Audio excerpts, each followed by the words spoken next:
To be honest, I didn't think that hyperbarics was, going to help Grace.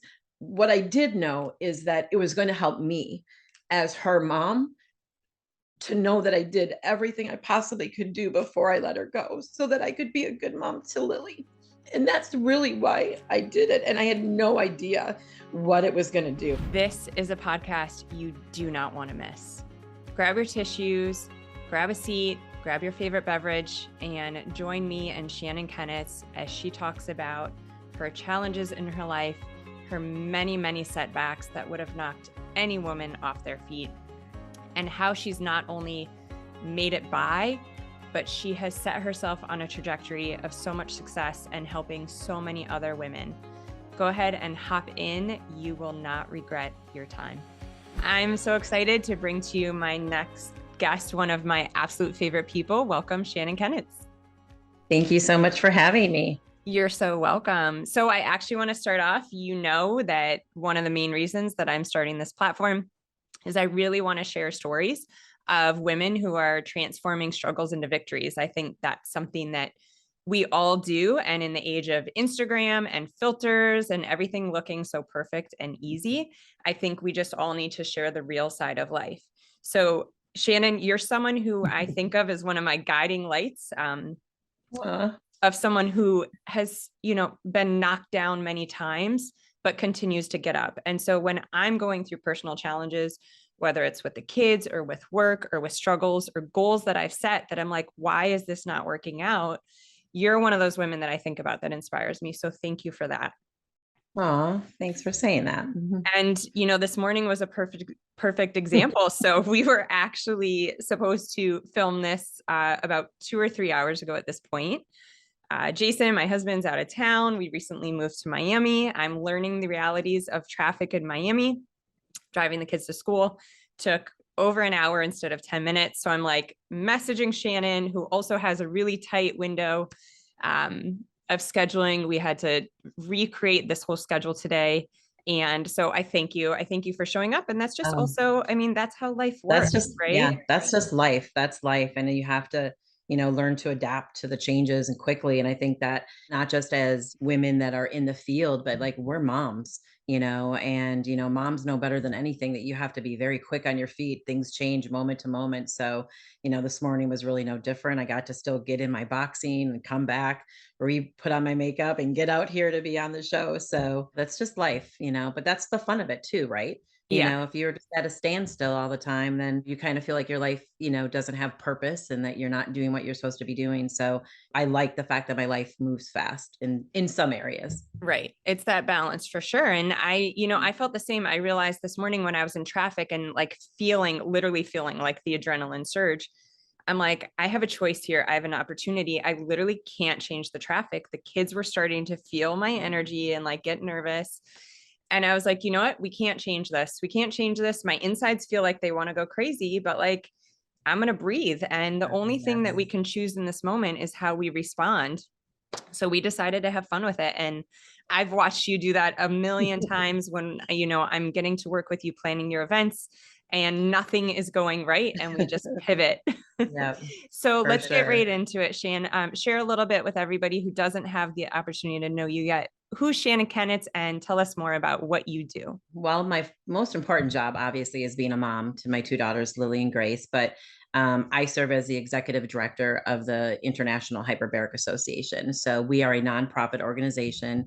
We promote the use of hyperbaric oxygen therapy for more or less the off-label indications. So we're looking at trying to support physicians and clinics and patients to receive hyperbaric therapy for indications such as autism, autoimmune disorders, stroke, Alzheimer's, mitochondrial disease, injuries for sports, and just overall, general health and wellness. Really trying to take this field to be more proactive and being preventative instead of only using this therapy when you need it for medical purposes.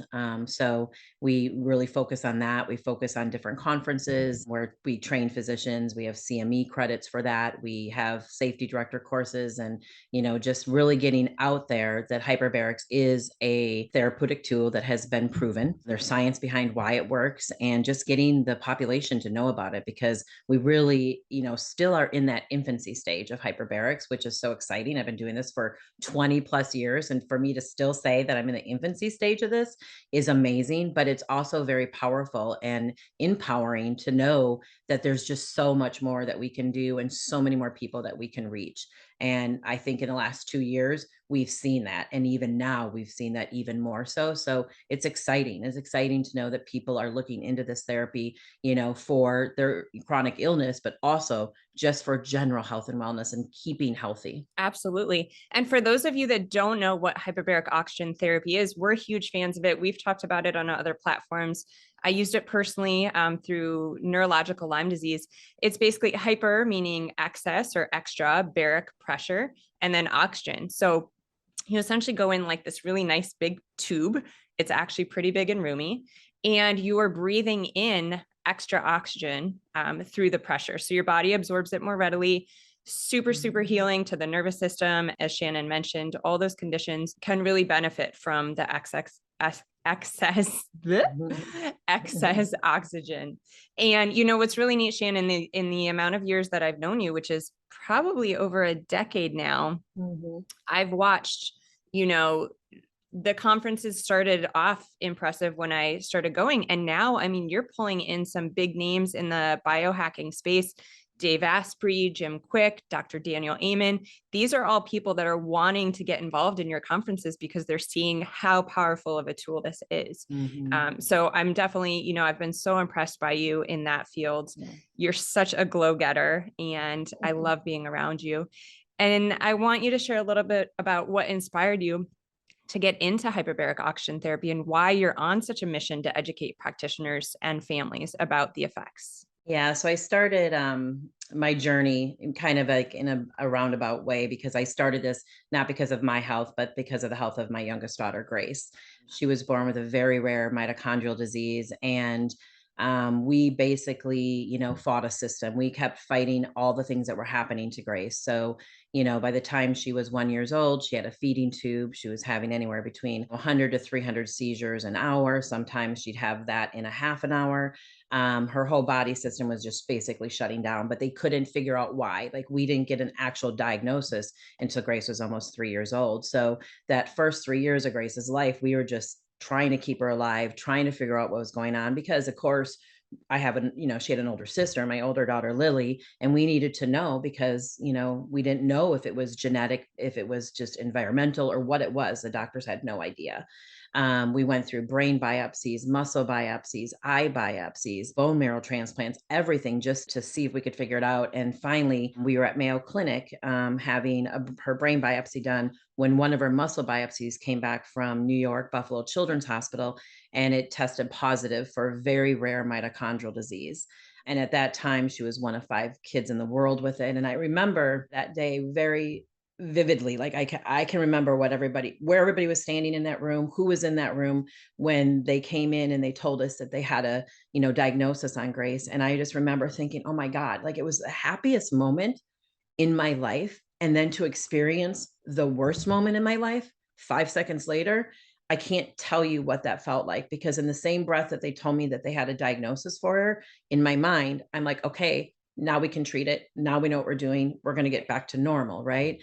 And in the same breath, they told us that there was no prognosis. It was a terminal disease. Most children die before the age of 2. And, that I needed to take Grace home and make her comfortable and, spend whatever last moments I had with her, and I just remember in that moment thinking that this can't be happening. Like, she didn't go through all that she went through up to that point to be told this. And so we got her stable. We went back to our home hospital in Wisconsin and met with all our doctors there. And I just made a choice in a moment when they were doing basically an intervention with me. My whole family was in, the neurologist set up a meeting with my mom and my dad, my brothers, like my aunts and uncles, everybody that was a core, support system for me and my family. And I was thinking in that moment that, our family priest was there. And I was thinking like, everyone's going to rally. We're going to beat this. And instead it was more of like, this is what Shannon needs. She needs your support to let Grace go.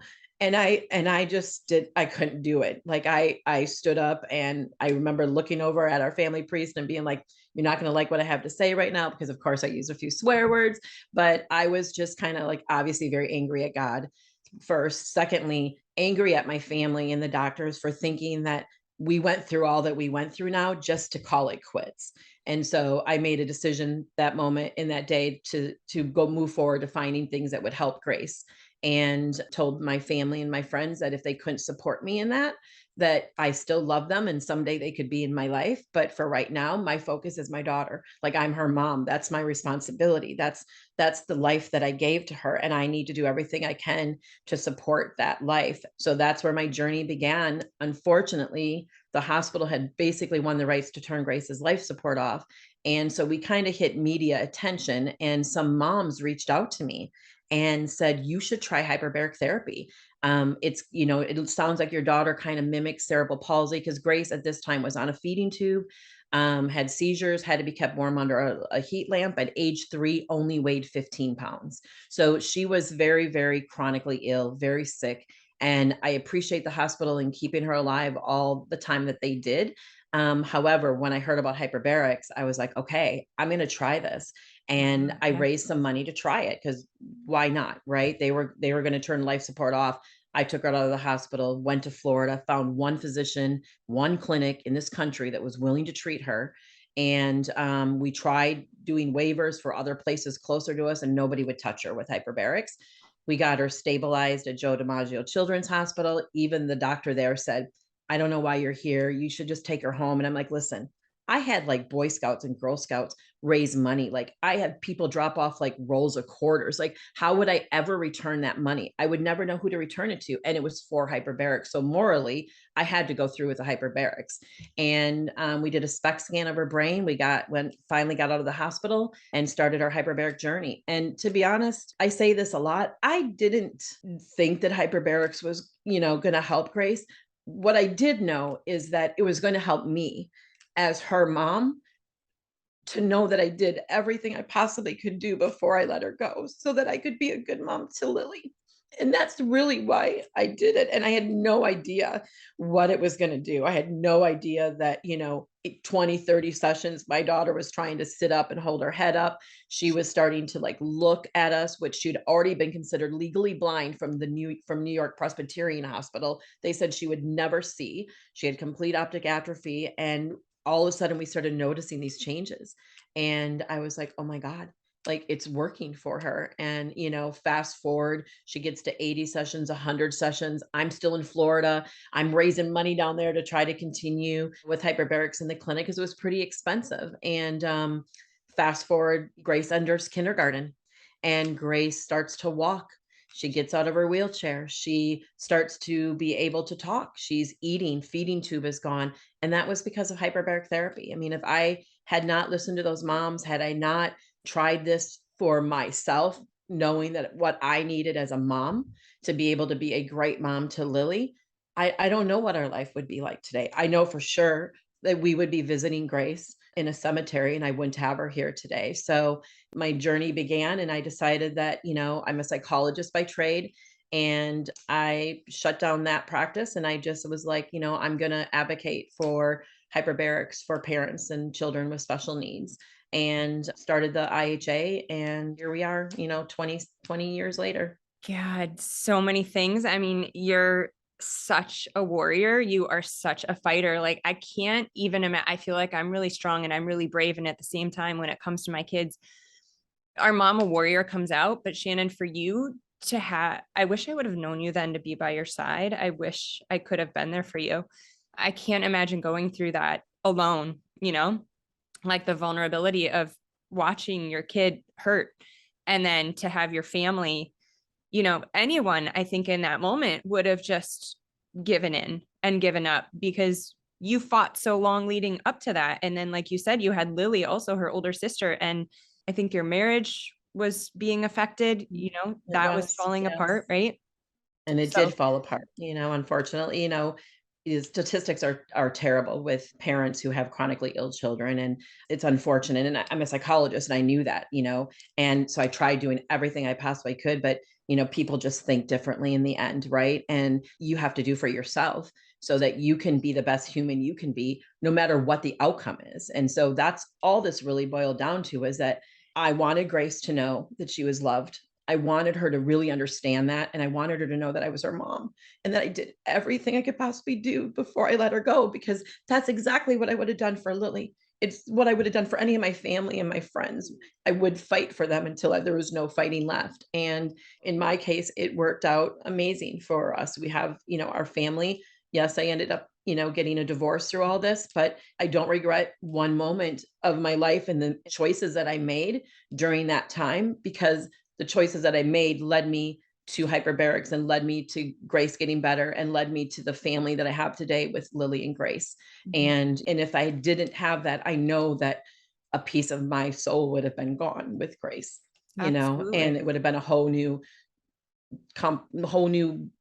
thing of complications, and like trying to figure out if you did everything that you could do, because people face that every day in their life. Mhm. Did they do enough for a loved one? Did they try hard enough? Did they try hard enough in a relationship? Did they try hard enough in a job? Did they try hard enough in whatever it may be? And it impacts your mental health, right? And Mhm. I knew, being a psychologist, I knew that I needed my mental health, and I needed to know that I did do everything. And so when this came up, it was like, I cannot try it, because, I Absolutely. need to. And thank goodness for those moms all Yeah, those years ago, I know. I was you just know? gonna say that. Thank God for them. I mean, it's that saying, and I'm sure I'll butcher it, but you don't know how far impacting or how meaningful something you do or say to another human being can be. Right? That Mhm. person's message to you that saved Grace's life, which was just like a it's a massive, and just a drop of what you've now created with spreading this message to so many practitioners that then help their patients. Like Mhm. that woman, thank God she told you that. Is that someone you're still connected to? I'm so Yes, curious. yes, I am. Yep, her name is Julie Gordon, and she's with Moms United for Moral Support. She started this Perfect. chapter years ago because she has a daughter with cerebral palsy, and she just tried to connect moms throughout the world that were dealing with challenges with their children. And I think of her, and I think of hyperbarics, and those are the reasons why.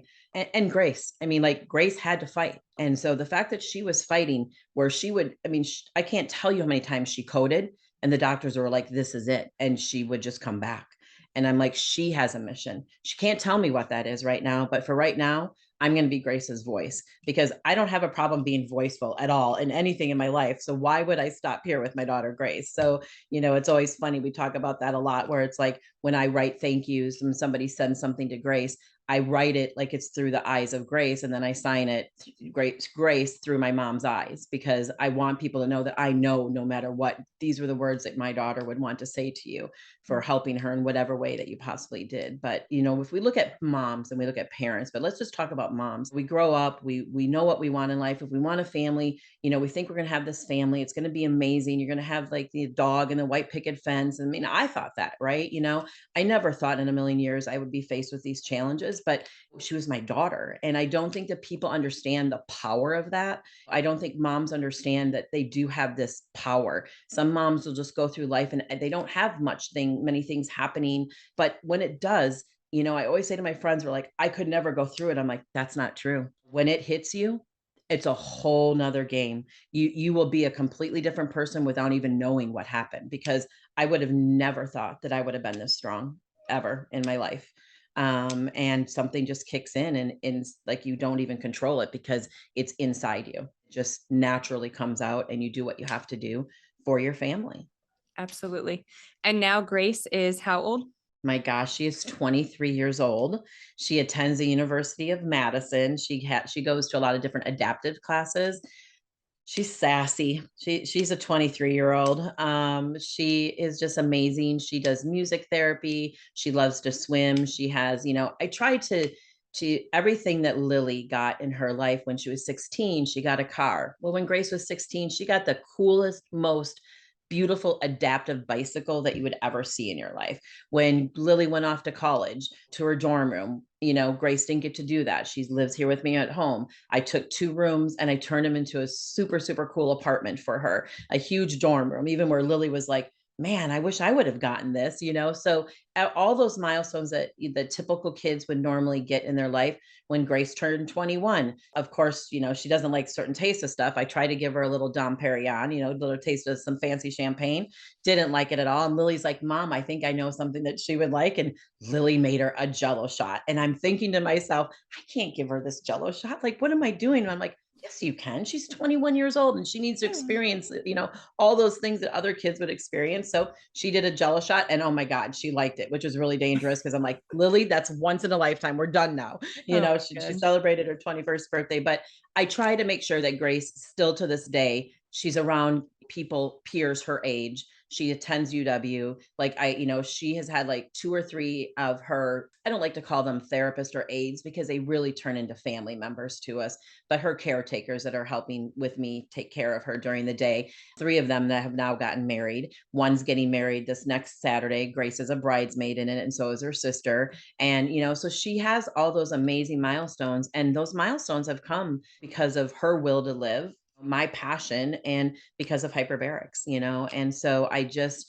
can't say enough to people that you just can never give up, and you can't give up hope, and you have to keep pushing forward, and you have to make sure that you're taking care of yourself and putting yourself around positive people. And always remember that people come into your life and for a reason, and they may leave your life for a reason for a little bit and then come back into it. So don't ever feel like it's all, like, because it was hard for me. My parents stood by my side, but I had other family members that didn't. My aunt and uncles, they were rock solid right by my side, but some people just didn't understand because they felt that I had a healthy child, right? I had Lily and she was little, and I understand that. And I love my family, and we're all very super close now. And they all love the fact that Grace is here. But in that moment, everybody has to be true to themselves. And you have to understand not to take it personally, Mhm. because if you do, it just holds you back. One thing somebody said to me one time is actually when it was on the Montel Williams show, and he said, how did you let yourself like push forward? And I said, listen, I have my moments when I cry, and I feel angry. I get mad at a lot of different people, a lot of different things in life. And it's okay to do that because you did lose something, right? You don't go into your pregnancy and have a baby and think that something's going to be wrong. So when you have a child and it ends up being different, you have to grieve. And that's what I try to teach parents, is that you need to be able to grieve the loss of something that you thought you were going to have, but you don't have the right to sit in that. You don't have the right to be, pitiful. You don't have your responsibility, just like it would be if it was a typical child healthy, is to make sure that you give them all the things they need. It's just a different way of looking at it, right? It's like, you just have to adjust to those changes, but you do not have the right to sit there and feel bad for yourself because you still have another human life that you're responsible for. So once I got that in my head and I realized, okay, I'm sad, like this really is, it just sucks. It sucked for Lily, it sucked for us, it sucked for our family, but at the same time, Grace was there. She wasn't going anywhere. So like, let's accept it. Let's build our life around that.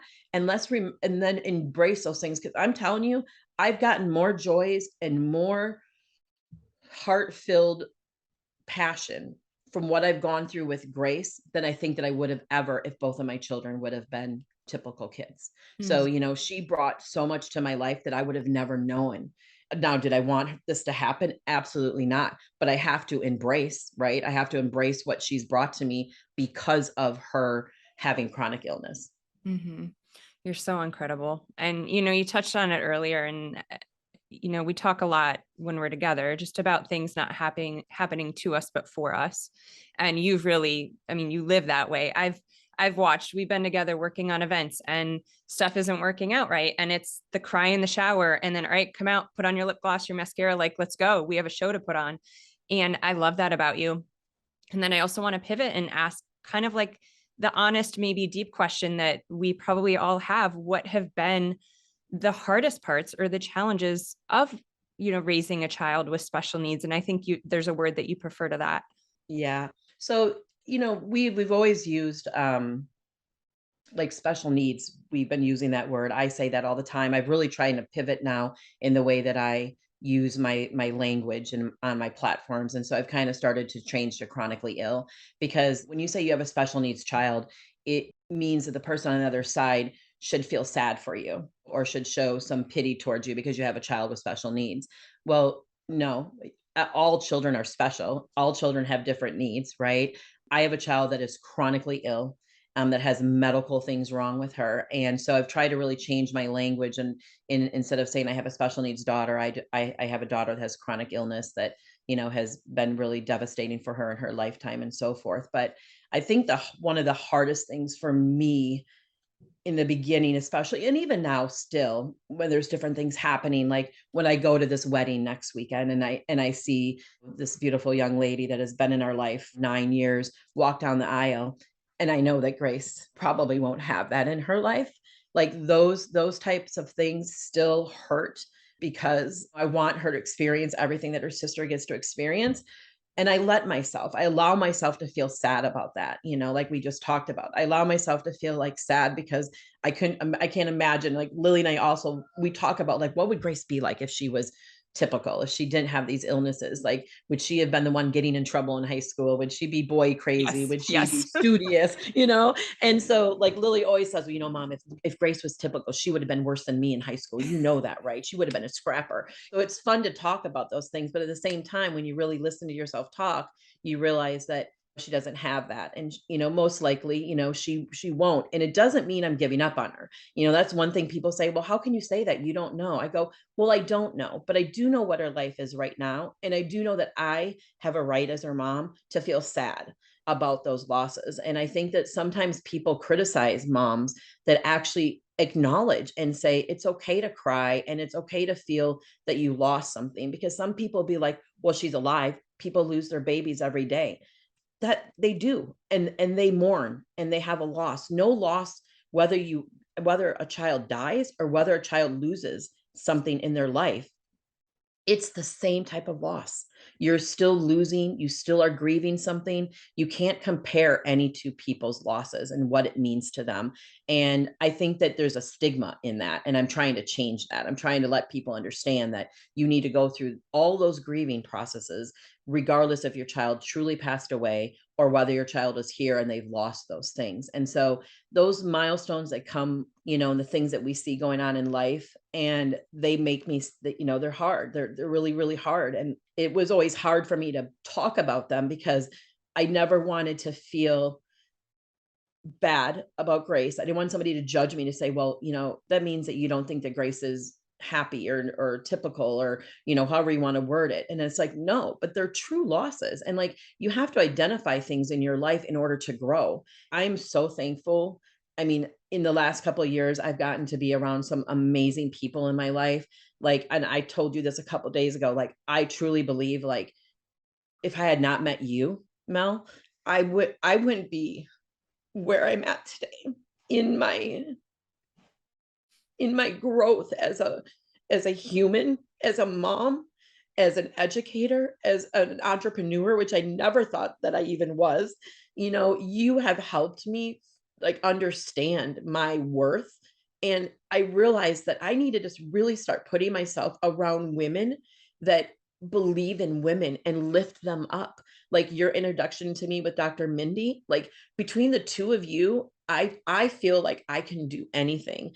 And the people that I have around my inner circle in my home, my assistant, all those people are there to like lift me up. And unfortunately, in our society, I don't know what it is with women, but we need to start treating each other better and being kinder to each other and helping them and lifting them up and being happy for their successes and helping them and being honest with them. Like, listen, yeah, actually, you know what? That color doesn't look great on you, but you know what color looks great on you? This, or telling you when maybe it'd be awkward to say something, but say it because you love them and you want them to be better and you want to lift them up. And I think it's hard for women to do that. I don't understand that. I've always been a girl's girl. I always have empowered like all of Lily's friends and all the girls around me to like, listen, you can do anything that you want to do.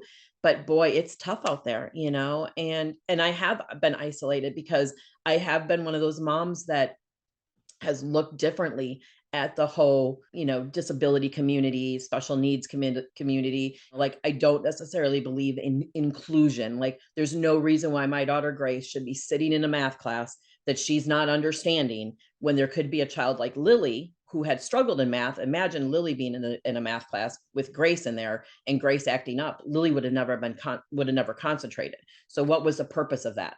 Because you just needed to be included? No, I put Grace in education programs that benefited her, not to feel like I want her a part of something, when being a part of that, whatever that is, isn't doing her any benefit, but it's the way that it looks and the way that society looks at it. So it's been hard because I look at things different. So I haven't had the support. I haven't had the friendships that now I've had in the last 2 to 3 years. That's probably what I missed the most was my friends, and like having people and that understood or accepted me, and what I've chosen for my life. But now I have that. So my life's amazing. So I'm so happy to be a part of it. Thank you for your kind, sweet words. I feel the same about you. And Shan, I feel like, we're all co-creating that right now. This is the time when I do see more women showing up for other women. And, we have that in our tribe, thankfully. And I think a big part of it for us has been sharing our vulnerabilities, right? mm-hmm. Like we've watched each other stumble and we pick each other up. And then we also watch each other's successes and we're genuinely happy for one another. Mm-hmm. And I think that's what's truly special and unique. And we also communicate when times get tough. So I know there was a time, thankfully, you said something to me. You were like, you know what, Mel, I got to pull you aside because I love you. You did something and it hurt me. And if I didn't care about our friendship, I wouldn't say it to you. And I remember being like, wow, we just hit next level friendship, because you could have not said something to me. You could have said something to someone else about me behind my back. We don't play that way. And it's a conscious choice. And look at what we have because of that. And I'm so thankful for that. It's a hard choice. It's a hard choice. Hard. Yeah. It's a scary choice. I remember that. And I was scared and I was like, I'm just going to let it go. But then I knew that if I let it go, then it meant that our friendship, I was learning how everything was working. Right. And I was like, but if I don't say anything, then are we really solid? And I needed that solid. I needed to know that I have people in my life that no matter what I do, what I say, whether it's right, whether it's wrong, they will be there to pick me up. Even if they disagree with me, they will be there with me and they will do whatever they can do to help me through those troubled times. And they will also, like you said, be there, in the back of the room cheering, and you see their hands going up in the air, like I did at my conference, like having you guys there and having you, just in the back of the room. It was like, it just all comes full circle. And I think that we just need to remember that if you don't say anything, it's more harmful, because then you start to really doubt your friendship and you start to doubt things. And it's not fair to the other person, because had I not said anything, you would have never known. Right. And then I would have never known, but I would have felt it. You can feel it, right? We feel those things kind of eat away. And then all of a sudden it's like, bah! Like I've definitely done it when I don't tell someone, that whether it's my husband or, a girlfriend, I don't say those things. I think these things like, oh, why'd they do that? That's bothering me. You make up this whole story in your head that's totally not the story. And then boom, one thing happens and you're like, well, that's done. Like she was never there for me anyway, Yeah, totally. No, totally. And life is short. I think, if there's one thing the last couple of years taught us, it's life is short. We've got to have our tribe, our community of women. I know you're creating that. That's my goal in this platform. I want a safe place where we can all go and just show up and, do the pretty things and put on the makeup and the cute outfits, but also just be really, really real. And again, you're such a role model for that, for me in my life. You've taught me so much. I mean, there's so many words. I can't even thank you enough. I love doing the events together. I know that's taken on a whole other role, but just everything you're doing with the International Hyperbarics Association is so, so impressive. So everybody, I know we'll put some resources in the show notes. Just an incredible conference, whether you're interested in hyperbaric oxygen therapy or not. It's so inspirational. The lineup that Shannon creates on her stage, the realness of the event. I think last time you came out on stage in your slippers, you were like, you know what, my high heels are not comfortable. So this is me in a huge audience. Dave Asprey's up there with you and you're in your slippers. I'm like, I love you. I love you. It's so funny you say that, because I was with Dave at the biohacking conference. He's like, where's your slippers? He's like, that's now your signature, Shannon. Like you have to like find those furry slippers. And, even though it matched your thing. And it was so funny because I was then a couple of weeks ago, I was at Target and they had those slippers in every color and I bought them. I'm like, I'm owning this. Like, I'm not going to wear them obviously all the time at the conference, but I'm like, it now I just have to own it because of what I did that day. But You should yeah, send a pair to Dave. Get Dave size and send him. But it was just so real. And I feel like it let everyone in the audience just kind of catch their breath and realize like, this isn't something where I need to show up with this fake facade. Like I can be me. And when we do that, when we let down that guard, when we are more vulnerable, we create such deep connections. There is so much power in vulnerability. So I thank you for that. I love you, love you, love you. Thank you for sharing your message. Is there anywhere else you want to refer people to where they can hear more about you and your story? Yeah, they can go to ihausa.org. And if they want to hear more about my personal story, they can go to shannonandgrace.com. And that follows our whole story and everything that we've been through and so forth. But both platforms will give you education on hyperbarics if you're looking into it for yourself or general health and wellness, or for yourself or a loved one that has a chronic illness. Amazing. I definitely recommend for everyone to check out the Shannon and Grace website. You'll see videos of Grace's progress throughout the years, some of the interviews where they've been on the news, Montel Williams, so impressive and just so inspirational. I know that you had some challenges that maybe other people haven't experienced, but at the same time, they're feelings that we all go through on the regular, you know, whether it's loneliness, fatigue, guilt, shame, feeling alone. It's something that every woman can relate to. So thank you again, Shan, for sharing your story. Oh, absolutely. Absolutely. See you later. Okay. Bye-bye. I hope you enjoyed your time with Shannon Kenitz as much as I did. Please go ahead and like, subscribe, and most importantly, share this video and this message with another woman or mom in your life. I'm so committed to making an impact, and the best way that we can do this is to get this out into the world. Thank you so much. Can really benefit from the excess oxygen. I would ask if you enjoyed this podcast. No, too long. Through and prepare to be inspired. I feel like I use that word a bazillion times.